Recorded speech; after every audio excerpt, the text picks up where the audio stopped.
muito bendita hora, muito boa tarde, são 3 horas e 10 minutos, sejam bem-vindos ao programa que está recheado de informação, ótimos convidados e, claro, os melhores telespectadores da TV brasileira. E para o programa ficar melhor, eu só gosto quando vocês participam. E a sua participação é pelo chat, lá no YouTube. Você vai entrar no youtube.com/@TV Rede Vida e vai enviar sua pergunta para os convidados. Quem são eles? Começo a partir de agora a apresentá-los. Ela, que é a apresentadora da CBN, jornalista e escritora, Pétria Chaves. Seja bem-vinda. É um prazer contar com a sua presença aqui, viu, Pétria? É uma honra. A Pétria é autora do livro Escute Seu Silêncio e do mais recente, Como Sei o que Sei.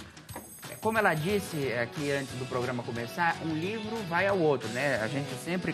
Os jornalistas são assim, as pessoas que escrevem são assim. Você começa um livro, logo já vem inspiração pro próximo. Depois você conta pra gente como foi isso? Ai, não vejo a hora, quero muito. Então, ótimo, vamos lá. E ele, figurinha carimbada da TV, todo mundo já conhece, é uma figura amiga, espontaneíssimo. Rogério Moreto, seja bem-vindo, Rogério. Ó, obrigado. eu tô feliz porque é a primeira vez que eu tô fazendo com você, né? Pois é, a primeira Geralmente eu tô sempre com o Padre Max, com o Juju, minha amiga, né? Mas hoje eu tô feliz que eu tô aqui. Olha, muito obrigado, viu, aqui. Eu que tô feliz de contar com a sua presença aqui. O Rogério é especialista em comunicação e posicionamento de marcas e pessoas. Como vocês sabem, Rogério, né, figurou aí durante muitos anos no merchandising. 25 anos. Ele tem 30, né? Então, começou muito cedo no merchandising e hoje especialista nisso, renomado criador de conteúdo, né? Do Comunique-se, Vende-se, Influencie e mais de 20 anos de experiência em comunicação. E para amenizar, né, essa loucura da comunicação aqui, né? 2 jornalistas e um comunicador, Thiago Marracini, fisioterapeuta e empresário, para dar orientações para vocês. O Thiago é doutor em ciências e é fisioterapeuta. Obrigado pela sua presença, viu? Prazer estar aqui dividindo essa mesa. Com comunicadores, também já fui professor. Ah lá, muito bem, ó. Isso é ótimo, isso é bom. E não ficou louco? Desisti antes. Olha, vocês já viram que nós vamos ter muita conversa boa aqui no nosso programa e nós contamos sempre com a sua participação. Quero lembrar novamente, no chat do YouTube, youtube.com/@TV Rede Vida, você envia a sua pergunta, você participa do nosso programa e vai ficar muito bem informado, porque aqui o pessoal é muito preparado. Vamos começar o programa com o pensamento do dia? Pra tela. A vida é assim, um dia tá difícil e no outro não tá fácil, né? É isso mesmo. Não é bem assim, mas geralmente... Há algumas semanas mais difíceis que as outras. Como diz uma amiga minha, a vida não é para principiantes, né, Não, Hugo? nem um pouco. Ela é um pouco complexa, mas a gente supera. Porque nada é eterno também, né, gente? A gente sabe que tudo passa. É só uma passagem. É uma passagem. Olha, nessa linha pessimista, né? Eu falo que daqui pra frente eu tenho só história do que futuro. É muito mais história do que... A gente tem mais, né? Depois de um determinado tempo é assim que fica, mas é bom. Mas você sabe que quando eu vejo isso, a vida, um dia tá difícil, outro não tá fácil, eu acho que é muito de como você encara isso. Exato. Porque é escolha, você acordou. Qual que é a sua escolha? Como eu vou encarar meus desafios, meus problemas de uma forma fácil, de uma forma difícil? Porque tem coisa que não está no nosso controle. Exato. E o que não tiver no seu controle, é bom a gente tentar entender isso. Tem coisas que não estão no nosso controle. Não se preocupe. Exato. Não se preocupe. É um pensamento do estoicismo, que é uma corrente filosófica. Você abre mão daquilo, você sofre muito menos. Parece impossível, mas não é. E aí... Eu vou citar alguém aqui que hoje nós celebramos o dia dele, São Tomás de Aquino. E nós vamos fazer a enquete sobre São Tomás de Aquino. Eu quero saber de vocês. São Tomás de Aquino, ele é o padroeiro dos físicos e escrivãos ou dos estudantes e teólogos? Eu quero que vocês votem pelo nosso Instagram. Difícil essa. Não vale olhar no Google. Não vale. Quem está em casa pode. Eu conto para vocês daqui a pouco. Eu quero saber. Vocês vão votar lá pelo Instagram oficial, @programa Bendita Hora, para vocês participarem, óbvio, e vamos ver se vocês descobrem de quem São Tomás de Aquino é padroeiro. Eu tenho certeza que vocês vão acertar. Vocês assistem a Rede Vida sempre fala.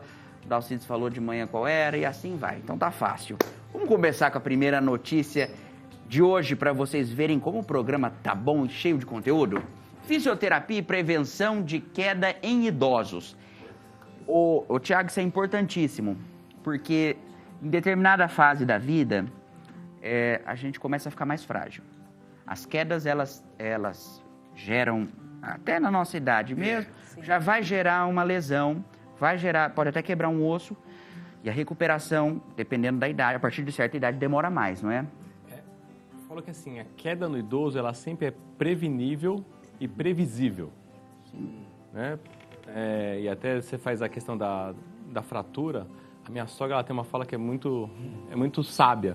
Ela fala assim, olha, cuidado que osso de velho não cola. E quando a gente fala de prevenção de queda em idosos, a gente não pode esquecer que a primeira coisa que a gente tem que fazer para prevenir é ter músculo. Eu falo que a única moeda de troca que nós temos hoje, né, para a nossa velhice, fala assim, olha, eu tenho uma reserva que eu posso utilizar, é músculo. E o músculo não adianta muitas vezes você falar assim, olha, eu vou fazer uma vez na semana. Não, estamos falando de ganhar força, de ganhar volume muscular. Né? E não importa só você também ter volume, você precisa ter mobilidade. Então, o que faz muitas vezes o idoso cair? É multifatorial, né? Que pode ser desde a questão de dificuldade de um ajuste na postura na hora que ele está andando, pode ser a própria fraqueza ou pode ser até uma barreira que você tem na casa dele. Então, quando a gente vai falar de prevenção, a gente tem que olhar de forma multifatorial. Né? A primeira coisa que a gente olha, qual é a condição muscular desse idoso? Se é um idoso frágil, ele já tem maior chance de queda. Né? E a gente fala aí uma chance superior a 60% de chance de queda. Altíssimo. Se a gente fala de barreiras, a gente acrescenta pelo menos mais 20%. E aí entra aquela questão do tapetinho, uma escada, um móvel, um degrau. Então, assim, a gente vai analisando.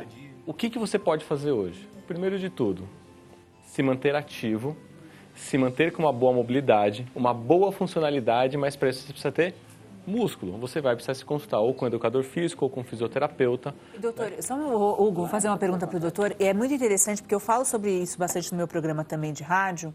E são exercícios para fortalecer o músculo que você pode fazer dentro de casa. Sim. Assim, ali vendo a Rede Vida, e na cozinha. São coisas que a gente precisa atentar para isso. São coisas que a gente tem que se atentar, que assim, você não precisa... Eu, por exemplo, trabalho com fisioterapia domiciliar, né? A minha empresa é uma empresa de fisioterapia domiciliar. E o que a gente faz, na verdade? Olha, a gente leva recurso, mas a gente pode utilizar o recurso da casa dele. A única coisa que a gente pede para tomar cuidado é que a atividade física sem supervisão, muitas vezes no idoso, ela é um ponto que favorece a queda. Porque se às vezes você vai falar assim, olha, sentar e levantar da cadeira é um exercício que você ganha força. Se ele sentar e levantar da cadeira muito rápido, no momento ele pode ter uma vertigem e pode acabar caindo e fraturando. E tem também a questão da má postura, às vezes, no exercício, né? Que também, às vezes, a pessoa faz, mas está fazendo de forma errada e pode ter algum outro problema? Existe então, isso? A questão da má postura, a gente leva muito em consideração quando você coloca uma carga excessiva. Né? Por quê? Porque só de você levantar e sentar, cada um vai ter sua forma de sentar e levantar. Então, a gente não se preocupa tanto. A gente vai se preocupar mais com a mobilidade, a flexibilidade, a funcionalidade, do que a forma adequada, né, cinética para se levantar. Então, a gente muitas vezes pensa assim, olha, vamos se manter ativo da forma com que se consegue, vamos evoluir de forma progressiva a carga para se ganhar realmente a força, e aí sim você começa a ter um benefício do exercício físico. E as pessoas não podem confundir exercício físico com a atividade doméstica diária. Tá. Fala assim, já faço exercício, varro a casa. Não é isso. Não é isso. Deixa eu fazer uma pergunta. Fisioterapia é só para quem se machuca? Não. Ou não? Fisioterapia ela pode trabalhar de forma preventiva. Tá? Então, ela pode ser preventiva, corretiva, regenerativa. Né? Então, assim, preventiva, você não teve a lesão e você vai se antecipar a qualquer eventualidade que possa vir a acontecer.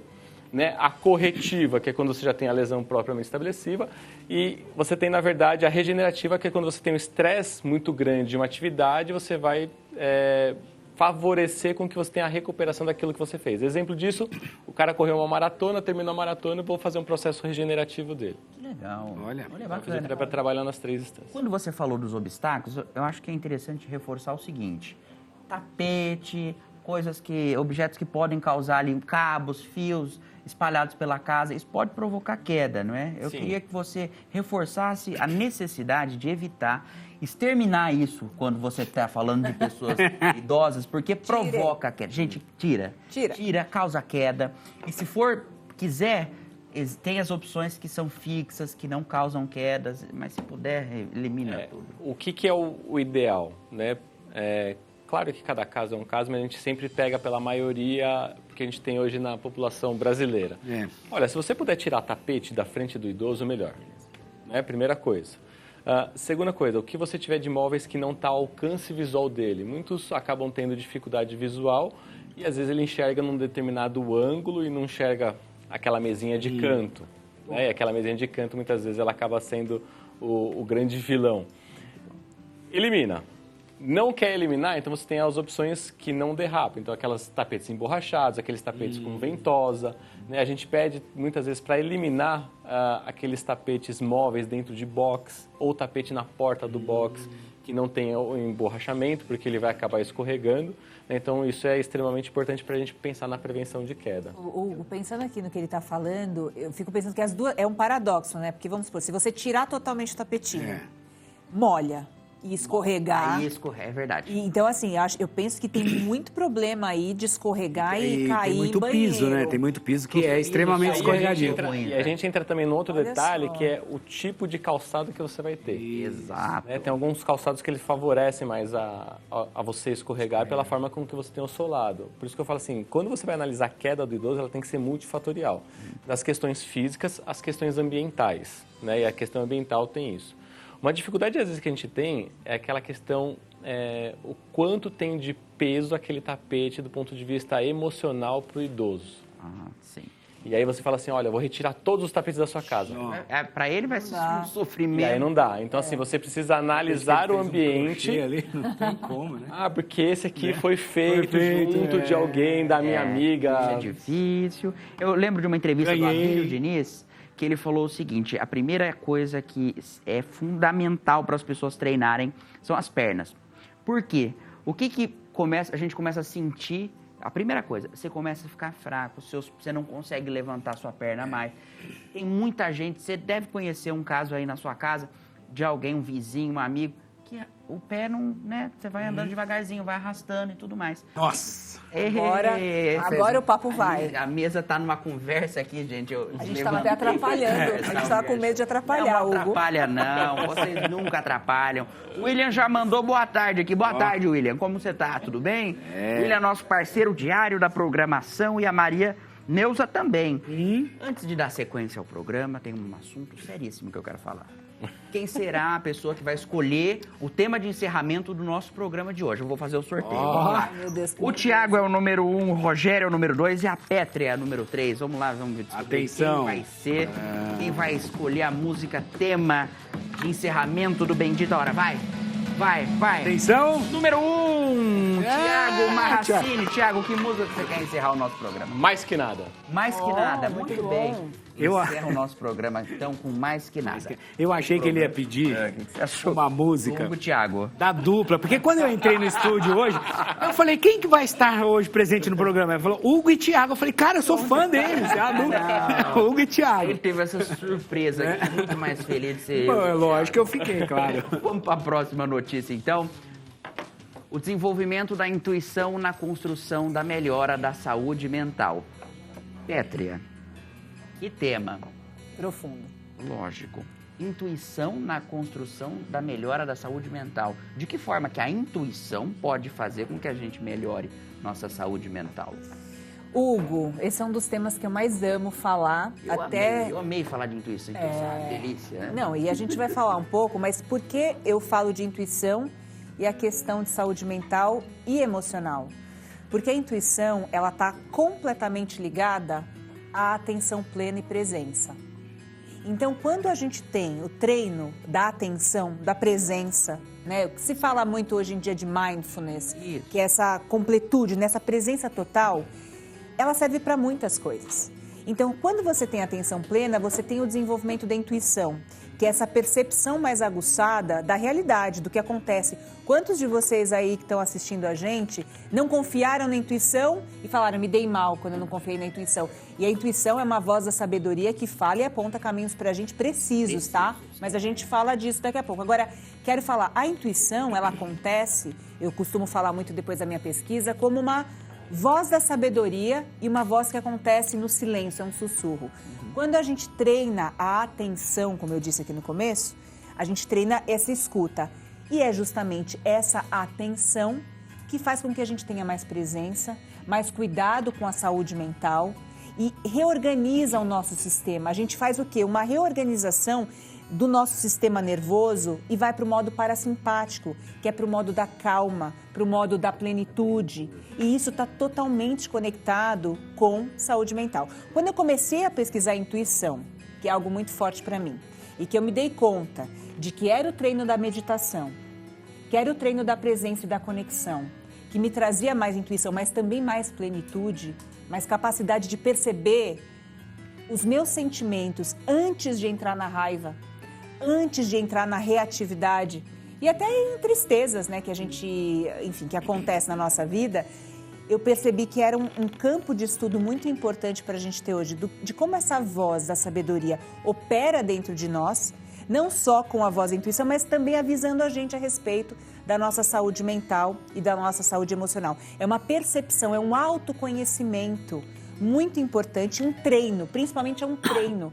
E isso colabora muito para a gente não só ter saúde mental como uma pílula, né, que você toma, agora eu vou melhor. Não é assim, é uma construção, é uma jornada de escuta interior que a gente precisa fazer, assim como o Thiago estava falando, do treino da fisioterapia, que a gente tem que fortalecer os nossos músculos, a gente tem que fortalecer também a nossa musculatura emocional, a nossa musculatura mental. E para isso esse treino. Você vai ter mais intuição, mas eu te garanto que você vai ter também mais plenitude e saúde emocional. Pétria, os seus 2 livros tratam sobre essa questão da intuição? Tanto o Escute o Seu Silêncio como o Sei o que Sei? Hugo, o primeiro livro, ele tratou muito dessa necessidade que a gente tem da escuta. E você, como comunicador, faz muito isso. Padre Juarez aqui, que essa escuta com o corpo inteiro. Ó, esse é o primeiro. Esse é o primeiro, Escute o Seu Silêncio. Tá. Que é um grande estudo que eu fiz sobre a nossa necessidade de escuta e como o treino do silêncio contemplativo, não é silêncio se calar, não é engolir sapo, é você ter um silêncio contemplativo que te permite mais assertividade, mais presença. Mais conhecimento daquilo que você está ouvindo. Também. Porque você consegue conexão. entender o entorno, não é? Totalmente. Se a gente ficar aqui falando, a gente vai se distrair de várias coisas. Isso. E às vezes quando a gente fica no silêncio, a gente consegue perceber coisas. Eu não estou vendo o Wilson aqui, mas eu consigo perceber o que ele está fazendo. E isso já é o treino da escuta que te leva para a intuição. Eu conto uma passagem no livro, eu falo muito da escuta, contemplação, meditação, e aí eu começo a perceber que à medida que a gente tem esse estado mais presente, a gente consegue exatamente isso que você descreveu. Você não está olhando aqui o que está ao teu redor, mas você está percebendo, isso é uma inteligência. E para os nossos dias, que a gente está tão assim, ó, o tempo inteiro, ó. Distraídos. E realmente treinando o nosso cérebro para essa distração. A gente não está treinando o nosso cérebro, a musculatura, né, da nossa neuroplasticidade, para ter mais inteligência, para ter mais conexão. E é aí, nesse campo, que nasce a linguagem da intuição. Que já teve muito preconceito, né? Sim. Não é nada místico, gente. É uma questão nossa mesmo. E as mulheres têm uma intuição maior até. Mãe, pelo amor de Deus, né? Vou falar disso daqui a pouco. A gente pode dizer que a intuição, ela está relacionada à experiência prévia? Também. Muito. A neurociência, ela estuda a intuição como esse arcabouço, essa quantidade de informação que a gente vai armazenando muitas vezes de forma inconsciente e muitas vezes aprendido dentro de casa, condicionamentos que a gente aprende de pai e mãe. Isso é tudo informação inconsciente que vai sendo armazenada. Isso, né, e isso passa de geração para geração. Mas um campo que eu gosto muito, que a psicologia estuda principalmente com o Jung, Carl Jung, psiquiatra suíço, é do inconsciente coletivo. Então, a gente teria duas formas de acessar essa intuição. Por meio desse conhecimento prévio adquirido, tanto por nós mesmos de forma inconsciente, quanto por condicionamentos aprendizados de pai e mãe, de gerações ancestrais, a nossa, né? Tanto que o indígena está ali no meio da selva, ele sabe muita coisa. Como ele sabe? Ele só sabe. Como se safar de animais, quando vai chover, tem um conhecimento ancestral que passa de pai para filho. Mas o que se estuda hoje, que me interessa muito, é como a gente pode acessar informações desse campo do inconsciente coletivo que está o tempo inteiro fazendo com que a gente troque informações. Exemplo, eu vim hoje aqui com o motorista de aplicativo para a Rede Vida e ele já me perguntando, o que você vai fazer? Vai para a Rede Vida, não sei o quê. E eu contava para ele sobre a minha pesquisa e ele falou, Pétria, isso que você está falando pode ser assim quando, por exemplo, o Santos Dumont inventou o avião. E tinha um outro cientista americano que no mesmo tempo também inventou um avião. Wright. Eu falei, é isso. O que se estuda hoje, inclusive o professor Miguel Nicoleles, que é um grande neurocientista brasileiro, é da BrainNet. Será que os nossos cérebros podem estar sincronizando com informações? E aí a distância é o que a ciência pesquisa. Então tem esses dois campos de estudo, mas o fato é, e vocês podem me comprovar aqui, intuição existe. Opa! E quanto mais a gente treina, mais afiada ela fica. É isso mesmo, é por isso que é necessário a gente sempre buscar notícias positivas, informações positivas.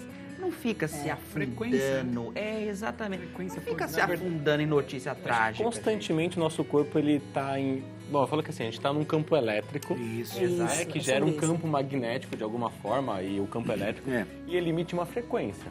E cabe você captar isso, né? Isso não é nada místico. Eu sou um pouco mais, talvez um pouco mais técnico do ponto de vista de coisas palpáveis de ciência. Eu falo assim, olha, estamos trocando energia. Exato. Né? E a partir do momento que você entra na mesma sintonia, você vai captar o que o outro está querendo dizer e o que o ambiente está te trazendo. Doutor, para a gente desmistificar, essa energia é informação. Sim. É informação. Assim como você, eu ligo para você e vai a onda de celular para você. Tudo é informação. Tudo é informação. Também. É fantástico. Agora, teve esse programa aqui. Minutos eu consigo qualquer um, não, gente. Isso aqui, ó, tá vendo? Tá acontecendo todo um outro Daniel, meu amigo. Ei, Daniel. Saudade de você, Daniel. É isso aí.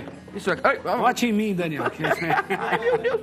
O Deus pega um papel com o olho da pedra. Nossa senhora, tá vivo. Olhou da pedra, socorro. O Hugo Ao vivo, gente, eu fazendo bagunça aqui. Coloca a notícia, vai, vamos lá, enquanto a gente organiza aqui. Cancelamento digital, os riscos e as consequências de boicote. Vamos lá, isso é... Cancelamento nas redes sociais é algo terrível. Ó, gente, a Laura tá aqui limpando, não tem problema. Nós vamos dando sequência ao programa, porque programa ao vivo... Quem sabe faz ao vivo. O Faustão já dizia, não né? Não é mesmo? Eu vou ser cancelado depois. Ele falou que o café tava tão ruim que ele jogou fora, viu? Pior que não tá ótimo o café. Passa no livro agora. Tá ótimo, mas... Sem cancelamento. Eu fui cancelado ao vivo aqui por esse ato falho. A Pétria não volta com a minha presença mais. Não, Gente, você não foi cancelado. Deixa eu falar uma coisa pra vocês. Foi meio que proposital isso, não foi, mas enfim, foi pertinente. Às vezes acontecem coisas que não estão planejadas. Exato. Às vezes você faz uma coisa sem que você tenha a má intenção. E aí, muitas vezes, você acaba sendo condenado. E a gente tem uma ferramenta hoje em dia, que você falou agora há pouco, né? Exatamente. Que são as redes sociais, que fazem com que a gente fique extremamente violento, reativo, e acaba com a reputação de uma pessoa que construiu por tantos anos, né? Verdade. Sabe qual é o maior problema hoje dessa questão do cancelamento? É o julgamento de algo que você não enxergou o contexto todo. As pessoas, elas têm uma tendência hoje a julgar alguém, a julgar algo por algo que ela viu de um único ponto de vista. Por exemplo, ó, eu tenho esse microfone aqui. Se eu falar, Pétria, olha aqui para o microfone, o que você está vendo? Ela vai me falar, estou vendo um tripé, uma basezinha, um microfonezinho com, né, se detalhar com aqui a capinha em cima aqui prateada. E eu vou falar, ó, eu estou vendo também o tripé, só que eu estou vendo um logotipo, um nome, uma marca, uma descrição. Ela fala, não, você está louco, você não está vendo isso. Por quê? Porque deste lado, ó, ela está enxergando isso. Se eu virar, eu enxergo algo que ela não está vendo. E aí, vamos lá, nós estamos olhando para a mesma coisa, só que em pontos de vista diferentes. O que isso significa? Quando a gente vê na internet um vídeo que viraliza por alguma atitude ou algo que a pessoa fez ou algo que aconteceu, e sem você enxergar todo o contexto, você começa a julgar, e é assim, né? A internet, ela vem, ela julga, ela já dá a sentença, ela já... E aí começa esse alvoroço, como você falou, as pessoas se empolgam, e aí todo mundo vai muito à questão pessoal, porque se eu tenho uma determinada opinião sobre aquela situação, eu posso ir contra, eu posso ir a favor, e aí vai ter aquele time do contra, o time do a favor, e todo mundo começa, e muitas vezes até as pessoas que são as que não é nem contra nem a favor, começa a perceber que esse lado do que é contra está ganhando força, ela embarca naquilo, sem entender o contexto todo e sem avaliar o peso disso. Então é muito preocupante isso, é muito importante as pessoas colocarem um pouco mais a mão na consciência na hora de fazer o comentário, de repostar algum conteúdo, de julgar aquele conteúdo sem realmente avaliar e averiguar a história toda, porque toda a história tem 3 lados, tem o meu, o seu e a verdade. Exatamente. Né? Então é importante isso, porque aí, se você derrubou o café, e aí eu falo, nossa, que absurdo, aí eu já venho aqui, né? O Hugo derrubou o café ao quente. Vivo. E queimou a convidada. você lembra aquela história que quem conta um ponto, quem conta um ponto aumenta um ponto? Aí eu falei, ele derrubou e queimou o braço da Pétria que estava ali. Aí o outro fala, não, que absurdo. Ela já vai lá porque ele derrubou, ele queimou o braço dela, porque ele Desastrado. machista e não sei o quê. E ele não gosta de mulher, ele acha que a mulher não tem que falar, a Pedra estava falando. Então já começa isso. Bom, no final das contas, cancelamos o Hugo. O Hugo que é um cara bacana, o Hugo que é um cara que tem uma história, que estudou demais para estar onde ele está, que faz o bem para as pessoas. Aí ninguém sabe, mas o Hugo ele ajuda entidades carentes, ele ajuda as pessoas com comida na rua com os pobres, ele adota cachorro carente, ele trata bem a mãe, ele tem toda uma história, mas aí a pessoa enxerga aquele momento que ele derrubou o café e aí começa o tribunal onde vai julgar e cancelar. Sabe o que falta? Que Silêncio. É verdade, Porque é verdade. o provérbio já diz o quê? Sim. O juízo pertence a Deus. Exato. Então, eu tô Não julgando tem como eu ser o juiz, Eu exato. não posso julgar ninguém. Não dá. julgues para não ser julgado. Claro que existem situações, só para finalizar, existem situações que realmente aquilo ali é algo que aí é comprovado. Por exemplo, tem o vídeo lá, o cara assaltou o outro com o celular e deu um tiro na pessoa lá. Atual, né? O cachorro. Aí nós estamos vendo que é isso. A história do Orelha, né? Do cachorrinho agora. Aí, ok. Então, existe também que se fazer... A internet, ela tem esse poder, né? Então, vamos lá, vamos cancelar ou vamos, pelo menos, brigar para que seja feita a justiça dos meios que tem que ser feita e tal. Ok. Mas é muito importante avaliar sempre antes. Ô, Petra, a gente pode continuar depois falando sobre isso. Eu queria dar o seu ponto de vista como jornalista, porque nosso papel é mostrar todos os lados. Exato. A rede social, ela não possibilita isso. Não é jornalismo. Ela é só... E mostrar o de Hugo... forma imparcial. Exatamente. O Hugo derrubou o café, o Hugo derrubou... O microfone. E sempre de um único... não tem perspectiva. não tem outra opinião. E se você pensa diferente... Você vai ser julgado também. Nossa, você vai é ser conivente. condenado porque... Exatamente, você queria derrubar o café. Como assim? Você combinou com o Hugo, Rogério. Vocês iam derrubar o café, não Ó, é assim. eu volto aqui falar com a Petra sobre o que eu abordei com ela antes do nosso... eu ir para lá. Nós vamos colocar a notícia e eu vou dar sequência a esse tema que a gente conversou. Polarização, o jogo que todos perdem. Falei para você exatamente sobre isso. No jornalismo, nós temos a obrigação de mostrar todos os lados, ainda que as pessoas critiquem muito grupo A, grupo B, e eu falo grupo, é grupo de comunicação, Sim. tá? Mas nós temos esse papel. A rede social, não. Exatamente. Se eu postar algo, vai ser só o meu ponto de vista. E esse é o grande problema, e é isso que fez com que a polarização crescesse significativamente nos últimos anos, não é? É muito ingrato, né, gente? Pensa que o nosso trabalho não só é uma formação acadêmica, mas é uma preparação durante a vida inteira, não só acadêmica do ponto de vista intelectual, mas é uma formação ética que tem que estar se renovando dia a dia.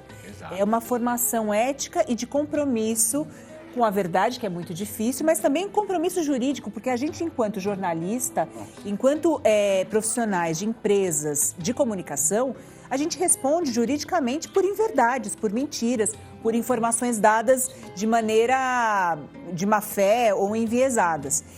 Esse, de longe, não é o compromisso das postagens nas redes sociais. Então, num primeiro momento, se confundiu muito o que se via nas redes sociais, no próprio Google, né? A pessoa falou assim, eu vi no Google, como se fosse lastro de verdade nos fatos. E aí, o que começou a acontecer? Um monte de gente de má fé, empresas, profissionais, em criar desinformação, em criar informação falsa, em copiar, por exemplo, a capa da empresa, né, que eu trabalho, G1, emula, imita, copia e finge que é notícia. Finge que é. Mas assim, o quanto de gente já foi e é enganada com isso? O meu alerta é que agora, com inteligência artificial, isso vai ser feito exponencialmente. A enganação, gente, vai estar exponencial para a gente nas redes sociais, na internet, com o uso de má fé da inteligência artificial. Então, hoje em dia, a gente não pode nem contar, e isso vai piorar nos próximos anos, a gente não pode contar com vídeo como prova. Não. Porque o vídeo pode ser perfeitamente manipulado. Diante disso, o que eu tenho falado, inclusive, com os meus livros, mas durante esse período todo como comunicadora? A gente não pode consumir informação com o fígado. Exatamente. A gente precisa consumir informação e tudo que você vê nas redes sociais, na internet, no Facebook, seja lá a rede que você usa, com sabedoria. Exato. E a sabedoria leva tempo. A gente não faz como eu falei com o fígado. E a polarização que você começou a me falar, qual é a base dela? Informação jogada com raiva, um contra o outro, o meu político de estimação, o meu partido, o meu... Parece um grande jogo de futebol. Né? O Fla-Flu constante. Sim. Corinthians versus Palmeiras o tempo inteiro. Ninguém dá conta de viver nessa raiva. Você falou da história de Deus. Eu acho que a gente não precisa nem falar de Deus, de religião. A gente pode falar de sabedoria, de respeito.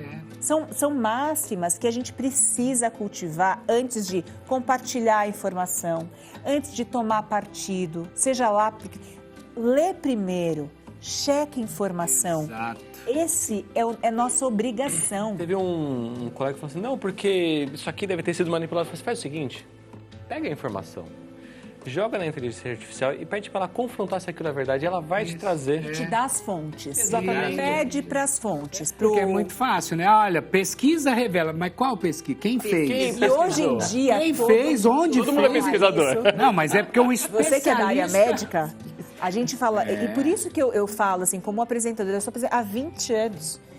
Eu não vou... Quando eu escrevo um livro, são dezenas, centenas de fontes. Exato. Aqui, você não está falando sobre o risco de queda, você não está dando palpite, você está entrevistando um especialista que pode te dar informação. Ele que tem que passar a informação. E a gente é ponte. Exatamente. Ou, com uma pesquisa, a gente pode trazer informação para o público. É critério, calma, cultivo do silêncio. Cultivo da calma. Antes de ir para o tribunal da internet, como você estava falando, de todo mundo se julgando. Vamos avaliar primeiro. Uma coisa. Formação e antes de calma, com tranquilidade. Exato. Muito. Não compartilha no ódio. Mas você sabe uma coisa que... Desculpa, eu tenho percebido o seguinte. A internet, ela foi realmente necessária, ela facilitou muita coisa na vida das pessoas, ela trouxe muitos benefícios, mas ela também trouxe muita coisa ruim nesse sentido. E aí eu percebo que as pessoas, a internet, ela deu voz a todas as pessoas. E nem todas as pessoas estão preparadas para ter voz, para dar a sua opinião ou para julgar, ou para... Então, assim... Tanto é que eu não posso julgar aqui se fosse um julgamento, é porque eu não estudei, eu não sou juiz, eu não me formei, eu não sou da área jurídica. Sempre. Nós não somos juízes. Então, pera lá, se eu não sou, como é que eu vou julgar? Então, dê o papel a quem, né? Antes da gente dar sequência no tema... Isso é quente, hein? Esse provoca... A gente vai continuar falando sobre isso daqui a pouco, mas antes de ir para a próxima notícia, tem algo que é importante dizer. Não é porque, como você disse, que para não pensar com o fígado, não reagir com o fígado às notícias, não é porque a notícia te agrada que ela é verdadeira. É difícil e doloroso aceitar isso. Porque tem notícia que a gente vê e fala, poxa, podia ser verdade, mas não é. Não é porque você gosta que ela é verdadeira. E aí, no ímpeto, no fígado, você compartilha. Isso que você acabou de falar, isso que o Hugo acabou de falar, eu explico largamente nesse meu segundo livro, chama viés de confirmação. Exatamente. É aquilo que a gente quer muito. Você queria muito que aquilo fosse verdade. Aí você compartilha. Mas não é. E não é verdade. Vamos dar voz agora para os nossos participantes do nosso telespectadores. Chat aqui, o telespectador que acompanha. A Leonice acompanha, mandou um boa tarde para você de Minas Gerais e toda Minas Gerais querida que nos acompanha. O Vinícius Baldacini tá mandando um abraço para todos os padres. Vou mandar, pode deixar, estão todos de férias descansando. O Samir tá mandando também um abraço. O Samir falou assim, que maravilha, Pétrea no programa. Sou sua fã da CBN. Tá bom? Um abraço pra você. Beijo pra você. E a Nelly mandou pontinhos aqui pra nós. Vamos pra próxima notícia, daqui a pouco tem mais coisa de internet. Calma, não acabou. Fisioterapia e saúde do trabalhador. Isso é interessante. Porque às vezes a gente senta errado. Aqui não, que aqui é rápido e tudo mais. Mas eu sento direitinho. Mas... existem locais que não dão conforto para o trabalhador, né? E a fisioterapia, ela pode ajudar isso, Thiago? Pode, e é uma área que ela cresce cada vez mais. Quando a gente fala de fisioterapia na saúde do trabalhador, a gente precisa entender o seguinte, o que é essa saúde do trabalhador? Porque a gente abre um leque, tanto do ponto de vista de prevenção, quanto de tratamento, né? E também abre um outro leque que entraria, na verdade, uma profissão correlata nossa, que seria a terapia ocupacional, que entraria na saúde do trabalhador do ponto de vista de saúde mental. Né? O quanto você expõe o indivíduo a um risco onde ele vai ter uma degradação mental, né? Seja por estresse de cobrança, seja por estresse de produtividade e assim por diante. Mas quando a gente fala de fisioterapia especificamente, a gente analisa todo o ambiente, né, do trabalhador e ver quais são os riscos que podem estar comprometendo ele. E aí a gente vai trabalhar em cima disso. O que a gente tem hoje de evidência científica na saúde do trabalhador, né, trazendo um pouquinho da ciência? Que a gente tem que olhar para o trabalhador de forma individualizada, dentro de um programa específico. O que seria isso? Olha, não adianta eu tratar o Hugo e a Pétrea da mesma forma para a mesma cadeira, porque eles têm perfis completamente diferentes, eles vão desenvolver atividades diferentes, apesar de estar no mesmo bloco de produção, e eu preciso olhar isso de forma individualizada, porque se eu tratar todo mundo igual, e isso é um grande problema das empresas, falar assim, olha, vamos colocar uma cadeira ergonômica para todo mundo. Então, mas tem 1,60 de altura, o outro tem 1,80, um tem 100 quilos. Isso também é um problema, não é? É um grande problema. Porque a individualidade não é só para uma receita de nutrição, é também na fisioterapia. Tudo, isso é muito, exatamente. Gente, e aí, o que e assim, pelas normas, né, você tem que promover isso ao trabalhador. O que as empresas fizeram ao longo do tempo? Então vamos colocar ginástica laboral. O grande problema né? da ginástica laboral... Intuição zero, né? Se a gente falar de intuição, é o zero. Vamos pôr a ginástica. E aí, laboral é uma tragédia. Vamos pôr, porque nós vimos no programa o especialista falando que tem que fazer exercício. Ai, meu Deus do céu. Vai, aí, fala da ginástica laboral. O que os trabalhos, muitas vezes, eles trazem da ginástica laboral? Olha, ela entra muito mais como um ponto de convívio entre grupos, momento de confraternização, momento de deixar um pouco o trabalho de lado e falar assim, ufa, é um momento de vamos pensar em outra coisa do que propriamente na atividade física. Né? Tanto que tem lugar que faz o quê? Olha, vamos fazer uma atividade física controlada com os funcionários. Como isso? A gente vai fazer uma gamificação disso. Olha, eles te dão um programa onde ele vai, você escolhe se você quer participar ou não, e ele vai contabilizar quantos passos você deu por dia, né? Se você subiu escada, se teve elevação, se você tomou água, você vai contabilizar e depois eles até dão uma premiação para o funcionário em relação a isso. Exato. Né? Isso é o trabalho de prevenção do trabalhador com foco físico. Agora, aquela coisa mais ampla, genérica, tanto do ponto de vista de mobília quanto de atividade global de ginástica, o efeito é muito baixo. Olha só. Tá?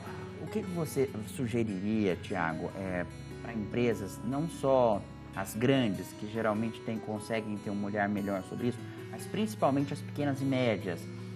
Porque muitas das vezes é tanta coisa que o pessoal é responsável que acaba esquecendo dessa questão da saúde do trabalhador. Então, esse modelo de monitorização, eu falo que assim, às vezes quando a gente fala principalmente de prevenção e não de intervenção direta, claro que se eu tenho uma mobília inadequada, se eu tenho uma cadeira inadequada, isso vai gerar uma consequência física para o trabalhador, isso é fato, todo mundo sabe que precisa ter um mínimo de conforto, inclusive. Mas o processo de monitoração ele é muito mais eficiente do que propriamente a atividade. Então, se eu conseguir monitorar o meu profissional hoje, né, o meu trabalhador, o quanto ele desenvolve uma atividade ao longo do dia, vai ter muito mais resultado. Por exemplo, vamos pegar todo mundo trabalhar na mesma baia de computador. E eu conseguir monitorar quantas vezes eles levantam, né, para se movimentar. Isso aí eu consigo gerar, por exemplo, um dashboard dizendo, olha, X% levantaram, X% não levantaram. Então, eu tenho que olhar para aquele porcentagem. E aí eu desenvolvo programas específicos para aquele público. Legal. Bacana. Né? E não colocar, assim, monitorização e individualização. É isso que a gente pensa mais. A individualização é um ponto interessante, que eu jamais tinha pensado nisso. E fica aí o alerta para você que tem empresa e funcionário para tratar individualmente cada um deles com a sua saúde. Vamos para a próxima notícia, que o programa está caminhando para o fim, mas tem tempo ainda. A importância do marketing empresarial para as micro e pequenas empresas. Micro e pequenas empresas. Eu quero mandar um abraço para o SIMP, para o Joseph Cury, que é o presidente do SIMP, que é o Sindicato da Micro e Pequena Indústria, que é um grande parceiro da Rede Vida e um grande amigo meu.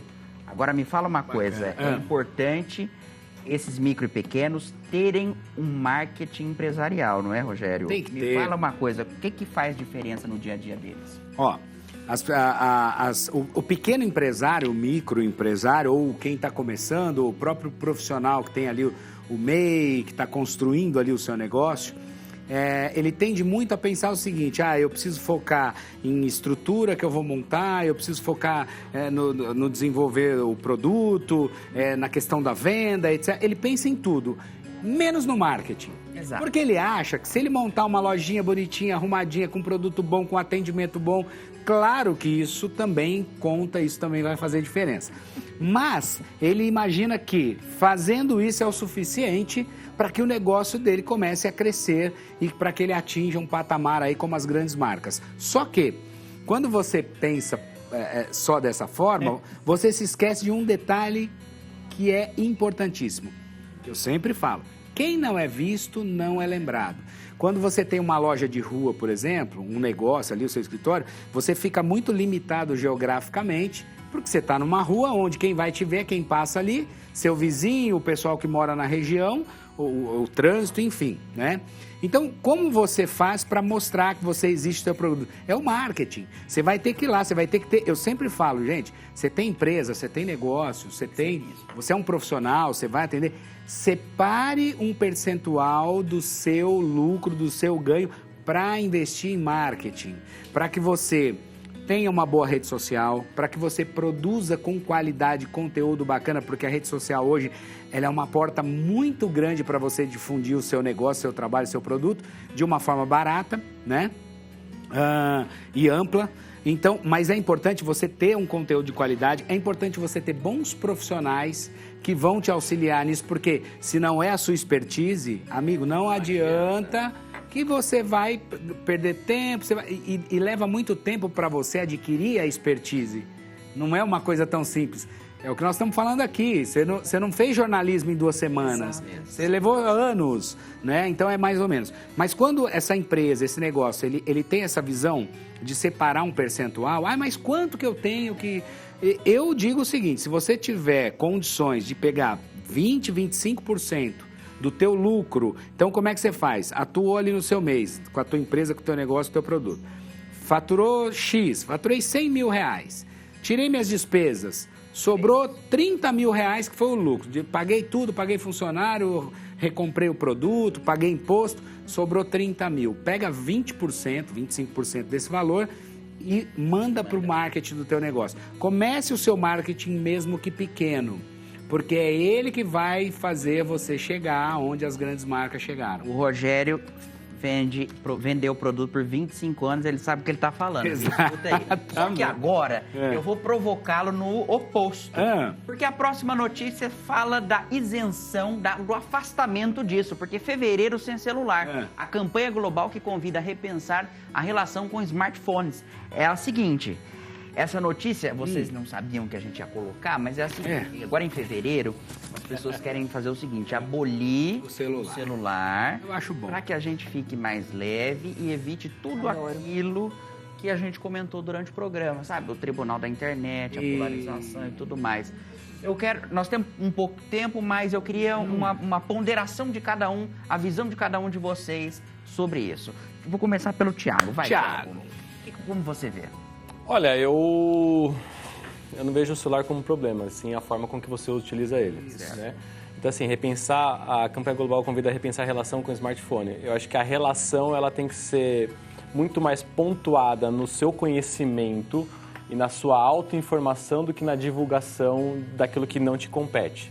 Não adianta eu querer divulgar sobre a guerra no Irã, sendo que eu não sou um especialista em geopolítica, né? Então, se eu quiser divulgar alguma coisa, tem que voltar a divulgar isso dentro da área da saúde, especificamente voltado para a reabilitação física. Então, acho que é repensar sobre como você utiliza e não sobre não utilizar ela. Rogério. Eu vou falar uma coisa até meio exagerada, mas ó, é uma delícia você ter um celular, é uma delícia você estar conectado em redes sociais, em WhatsApp, essa informação, essa coisa toda tal. Porém, isso aqui tem o mesmo efeito de droga, se você não souber usar. Exatamente. Por quê? Porque você está ali, aquela coisa, informação, dopamina, vai liberando e aí é um problema. Porque assim como as drogas, se você não tiver realmente uma maturidade emocional, se você não tiver uma estrutura, se você não souber como usar, você pode sim ficar. E a questão que você falou, que todo mundo quer nesse mês, né, ficar sem, eu acho maravilhosa a ideia, porém, será que vão conseguir? Essa é a questão. Eu fico pensando. Eu vou arrematar falando o seguinte para você. Escolha mais natureza. Põe o pé no chão, vai para um parque, vai para a terra. Porque usar o celular é inevitável. A gente não tem como fugir. Mas a gente tem como optar por alguns momentos de recondicionar o nosso sistema, dar um reset, voltar, sabe, para a nossa essência. E para isso, gente, natureza, para organizar o nosso sistema interno, a reatividade que a gente tanto falou aqui, a gente precisa, inclusive, encontrar com o sagrado, que é algo que a gente precisa demais. Eu convido todos vocês não a eliminar em todo fevereiro, mas quem sabe, assim, um final de semana, você ficar offline, com o pé na terra, grounding, prestando atenção na sua respiração, olhando para o sentimento que você tem para aquela pessoa que você gosta, percebendo tudo isso. E aí eu já falo um pouquinho, né, de preferência, se você for para a natureza, escute teu silêncio, que é uma ótima companhia. Muito bem. Solta a música que o Thiago pediu pra gente encerrar o nosso programa, depois desses conselhos magníficos dos nossos convidados. Porque é isso mesmo, gente. Excesso não faz bem em nada, inclusive de rede social e celular. O resultado da nossa enquete é o seguinte, vamos ver se o pessoal acertou. São Tomás de Aquino é padroeiro dos físicos e escrivãos ou dos estudantes e teólogos? A resposta correta é estudantes e teólogos. E deixa eu ver se acertaram. 58,8% acertaram, 41,2% precisa aprender sobre São Tomás de Aquino, que é um dos doutores da Igreja Católica. Os escritos dele são magníficos. Magnífico também essa música que você escolheu, viu? Que música boa. Gente, vamos lá. Pétria Chaves, @Pétria Chaves lá, pra gente acompanhar, adquirir os livros e acompanhar essa profissional incrível. Rogério Moreto, @Moreto Rogério. Thiago Marracini, @Marracini com 2 R's e 2 C's, _ fisioterapeuta. Muito obrigado. Obrigado a todos vocês que estiveram aqui no programa. E obrigado a você que está em casa. Até amanhã, viu? Fiquem com Deus.